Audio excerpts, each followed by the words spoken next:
Movies हमारे entertainment के लिए बनाई जाती हैं ताकि हम फ्री टाइम में बोर ना हो। साथ ही साथ कई मूवीज़ ऐसी होती हैं जिनसे हमें बहुत कुछ सीखने को मिलता है। वहीं कुछ लोग मूवी के माध्यम से भी लोगों को ठेस पहुंचाने का तरीका ढूंढ निकालते हैं।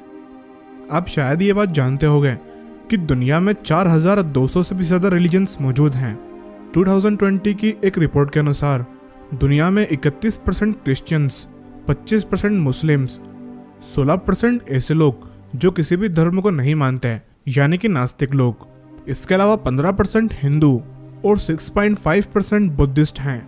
लेकिन जब हम मूवीज़ देखते हैं तो हमें यह देखने को मिलता है कि मूवीज़ बनाने वाले लोगों ने ज़्यादा मजाक उन्हीं धर्मों का बनाया है जिनके मानने वाले लोग दुनिया में ज़्यादा हैं। तो इस वीडियो को लाइक करना या मत करना, लेकिन इस वीडियो को शुरू से एकदम लास्ट तक के ज़रूर देखते रहना। लूसीफर 2016 में बनाई गई एक वेब सीरीज़ है जिसके अभी तक 6 सीज़न रिलीज़ हो चुके हैं और ये वेब सीरीज़ दुनिया की सबसे फेमस वेब सीरीज़ में से एक है। इस वेब सीरीज़ को देखकर आप ये समझ ही जाओगे कि इसके बनाने वाले इल्यूमिनाटी को मानने वाले हैं, जिन्होंने शैतान के ऊपर एक पूरी वेब सीरीज़ ही बना दी, जिसमें एक दो नहीं बल्कि 93 एपिसोड्स हैं, जिसमें हर एपिसोड की लेंथ लगभग 45 मिनट के आसपास होती है। इस वेब सीरीज़ का मेन हीरो शैतान होता है यानी कि लूसीफर, जिसका जिक्र क्रिश्चियनिटी और इस्लाम दोनों ही धर्मों में है। शैतान का कैरेक्टर बनाना तो ठीक था क्योंकि शैतान को किसी भी रिलीजन में अच्छा नहीं माना जाता, लेकिन इसके अलावा कई फरिश्ते यानी कि एंजल्स भी बनाए गए जो कि पूरी वेब सीरीज़ में हमें अलग अलग तरह की गंदी हरकतें करते हुए नजर आते हैं, जैसे कि शराब पीना, सिगरेट पीना और औरतों के साथ गंदी हरकतें करना। इस बात को क्रिश्चियन और मुस्लिम्स दोनों ही जानते होंगे कि एंजल्स वो होते हैं जो कभी कोई काम अपनी मर्जी से नहीं करते हैं, बल्कि वो हर काम गॉड की मर्जी से करते हैं। तो इस वेब सीरीज़ को बनाकर ये लोग क्या दिखाना चाह रहे हैं कि क्या गॉड फरिश्तों से ये सब काम करवाना चाहता है। इसके अलावा इस वेब सीरीज़ में गॉड की वाइफ बताई गई है जो कि सरासर गलत है, क्योंकि क्रिश्चियनिटी और इस्लाम से हमें ये मालूम होता है कि गॉड की कोई भी वाइफ नहीं है। लेकिन इस वेब सीरीज़ में इस औरत को गॉड की वाइफ बताया गया है जो कि पूरे टाइम बहुत ही शर्मनाक हरकतें करते हुए नजर आती है। लेकिन इस वेब सीरीज़ की बेशर्मी तो देखो, जब इतना करके भी इसका दिल नहीं भराया तो इन्होंने इसमें गॉड का कैरेक्टर भी दिखा दिया।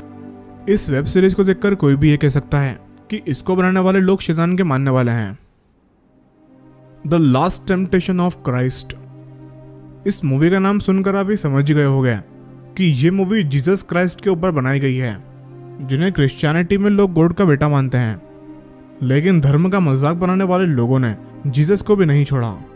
इस मूवी में जीसस की लाइफ बताई गई है और इसमें दिखाया गया है कि कैसे वो डरे हुए, घबराए हुए और डिप्रेशन का शिकार होते हैं। और साथ ही साथ इस मूवी में उनके सेक्सुअल सीन्स भी दिखाए गए हैं, जो कि बहुत ही शर्म की बात है। ये मूवी जब लोगों के सामने आई तब पूरी दुनिया में हंगामा हो गया। इस मूवी को 1988 में बनाया गया था और इसकी रिलीज होती ही जब ये मूवी पेरिस के सेंट मिशेल सिनेमा में दिखाई जा रही थी, तब कुछ लोगों ने उस थिएटर में ही आग लगा दी, जिसमें 34 लोग बहुत बुरी तरह से जख्मी हुए और 4 लोग तो पूरी तरह से जल गए। लेकिन फिर भी इस मूवी को बैन नहीं किया गया। Innocence of Muslims. Innocence of Muslims दुनिया की सबसे घटिया मूवी है क्योंकि इस मूवी ने इस्लाम धर्म का बहुत ही बुरी तरह से अपमान किया है। इस मूवी को सितंबर 2012 में रिलीज किया गया था और इसके रिलीज होने के बाद से ही दुनिया भर के लोगों ने इस पर ऑब्जेक्शन उठाना शुरू कर दिया है। जब इस मूवी का ट्रेलर यूट्यूब पर रिलीज किया गया, जिसका नाम the real life of Mohammed था, जिसमें इस्लाम के आखिरी प्रॉफिट मोहम्मद की लाइफ का मजाक बनाया गया। इस मूवी में प्रॉफिट मोहम्मद के कैरेक्टर को इतना बुरा बताया गया है जिसे हम इस वीडियो में बोलकर भी नहीं बता सकते हैं, क्योंकि ये हमें बोलने में तो दुख होगा ही, साथ में इसे सुनकर आपको भी बहुत दुख होगा। इसके साथ ही मूवी में प्रॉफिट मोहम्मद के साथ उनकी वाइफ खदीजा का भी कैरेक्टर बताया गया है, जो कि इस मूवी में प्रॉफिट मोहम्मद के कैरेक्टर को कहते हुए नजर आती हैं कि अलग अलग किताबों को मिलाकर कुरान बनाते हैं, जबकि ये बात तो हर कोई जानता है कि कुरान एक आसमानी किताब है जो आसमान से ज़मीन पर भेजी गई है। लेकिन इन बेशर्मों को बस मजाक बनाने का तरीका चाहिए कि किस तरीके से किसी धर्म का मजाक उड़ाया जाए। जब इस मूवी के बारे में दुनिया भर के मुसलमानों को पता चला, तब पूरी दुनिया से लोगों ने प्रोटेस्ट करना शुरू कर दिया है, क्योंकि ये मूवी नाकाबिले बर्दाश्त थी और ये सब बर्दाश्त नहीं किया जा सकता था। इसके ट्रेलर रिलीज होने के कुछ दिनों के बाद ही कायरो में इस मूवी के कई विरोधी यूएस एम्बेसी पहुंच गए और वहां पर मूवी बैन करने की मांग की और साथ ही साथ इस मूवी के बैन होने की पूरी दुनिया से मांग की गई और इस मूवी के बनाने वाले लोगों को मौत की सजा देने की मांग की गई। इसके अलावा नॉर्थ अफ्रीका, मिडिल ईस्ट और साउथ एशिया में भी इस मूवी को बैन करने की मांग उठी। लेकिन इतना कुछ करने के बाद भी ना तो यूट्यूब पर से इसका ट्रेलर हटाया गया और ना ही इसको बनाने वाले लोगों को पकड़ा गया, जिसकी वजह से इस्लाम धर्म के लोग बहुत ही गुस्सा थे, जिसके चलते हुए यमन में कई प्रोटेस्टर्स की यूएस एम्बेसी से लड़ाई हो गई, जिसमें 4 प्रोटेस्टर्स मारे गए और साथ ही साथ 35 प्रोटेस्टर्स जख्मी हुए।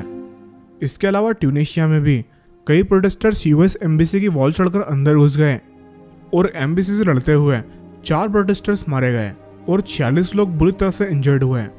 इसके अलावा भी पूरी दुनिया के लोगों ने इस मूवी के खिलाफ आवाज़ें उठाई, क्योंकि लोग अपने धर्म का मजाक बनते हुए नहीं देख सकते थे, जिसके चलते अफगानिस्तान में 12 लोगों की मौत हुई और सैकड़ों लोग जख्मी हुए।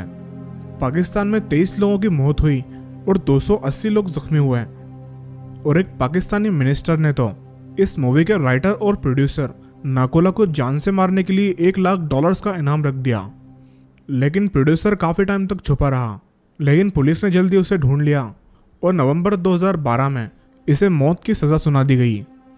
बाद में ये पता चला कि ये प्रोड्यूसर एक बहुत बुरे कैरेक्टर का आदमी था और इसके पहले ये बैंक फ्रॉड केस के चक्कर में भी जेल जा चुका है और इसके अलावा इसने नाम चेंज कर करके कई क्राइम किए हैं। इस आदमी का खुद का कैरेक्टर तो ठीक नहीं था और ये एक पाक रिलीजन के खिलाफ उंगली उठाने चला था।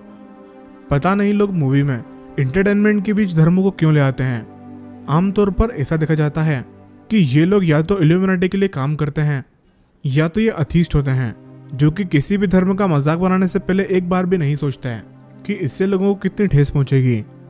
क्योंकि अगर ये किसी धर्म को मानते हैं तो ये किसी भी धर्म का मजाक नहीं उड़ाते हैं, क्योंकि कोई भी धर्म किसी दूसरे धर्म का मजाक उड़ाने की शिक्षा नहीं देता। तो द नॉलेज बुक आपसे सिर्फ इतना ही कहना चाहता है कि इस वीडियो के द्वारा हम आपसे सिर्फ इन्फॉर्मेशन शेयर कर रहे हैं ताकि आप ऐसी घिनौनी मूवीज से बच सकें। ऐसी कई और मूवीज हैं जिनमें धर्म का अपमान किया गया है, तो अगर आप ऐसी और भी मूवीज के बारे में जानना चाहते हैं तो हमें नीचे कमेंट करके ज़रूर बताना और इस वीडियो को ज़्यादा से ज़्यादा शेयर करना ताकि और भी लोगों तक ये जानकारी पहुंच सके।